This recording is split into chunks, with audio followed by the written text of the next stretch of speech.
ہم مسلمانوں کے تصورات دو اعتبارات سے بہت محدود ہو گئے۔ اسلام دین ہے، مکمل نظام زندگی ہے۔ یہ اپنا غلبہ چاہتا ہے۔ جب یہ غالب ہوتا ہے تو دین ہوتا ہے، جب مغلوب ہوتا ہے تو مذہب بن جاتا ہے۔ مذہب اور دین میں فرق کیا ہے؟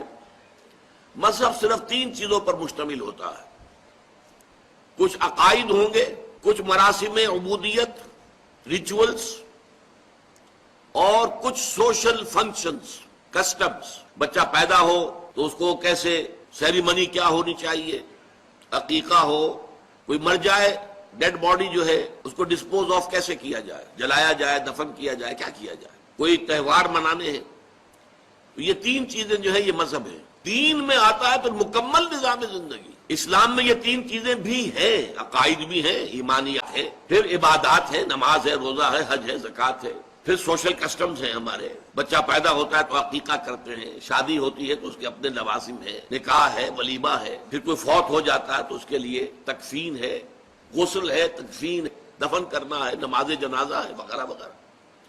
لیکن ان پر مستضاد ایک سیاسی نظام بھی ہے، نظام حکومت، پورا قانون کے جو دیوانی بھی ہوگا، فوجداری بھی، دونوں، کرمنل لا، سول لا، دونوں۔ پھر اس کا ایک معاشی نظام ہے، فلاں چیزیں حرام ہیں، سود حرام ہے، جوا حرام ہے۔ اس کا ایک معاشرتی نظام ہے، کچھ سوشل ویلیوز کا تصور ہے جن کو کہ پروموٹ کیا جانا مقصود ہے، ایک سوشل ایونز کا تصور ہے جن کی ریڈیکیشن، استیصال، ختم کرنا جو ہے مقصود ہے۔ تو اسلام جو ہے، میں تین جمع کر کے کہا کرتا ہوں، 6 چیزوں پر مشتمل: عقائد، عبادات اور معاشرتی رسومات۔ یہ مذہب والا حصہ ہو گیا۔ سیاسی نظام، معاشی نظام، سماجی نظام، یہ دین والا حصہ ہوا۔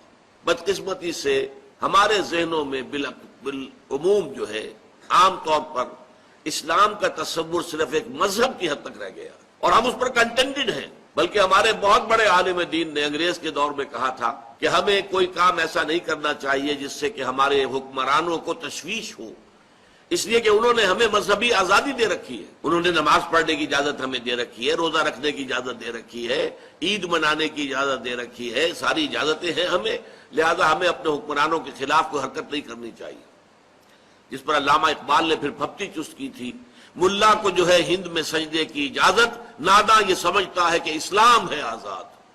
اسلام کہاں آزاد ہے؟ اسلام کا قانون فوجداری وہ تو یہاں نافذ نہیں ہے، اسلام کا سول قانون وہ تو نافذ نہیں ہے، شراب کے یہاں لائسنس ہے، ٹھیکے ہیں، زنا کے ٹھیکے ہیں، زنا کے اڈے ہیں۔ یہ اسلامی نظام تو نہیں ہے۔ تو اس اعتبار سے اس نظام کو ہم ذہناً قبول نہیں کر سکتے۔ تو ایک تو یہ کہ دین کا تصور صحیح ہو جائے مسلمانوں میں، وہ محدود تصور کہ یہ مذہب ہے یہ ختم ہو جائے، اور یہ تصور واضح ہو جائے کہ یہ مذہب بھی ہے، لیکن مذہب کے علاوہ اس میں پورا مکمل نظام زندگی ہے، سیاسی، معاشی، معاشرتی۔ دی پولیٹیکو سوشو اکنامک سسٹم مکمل جو ہے اسلام کے اندر موجود ہے۔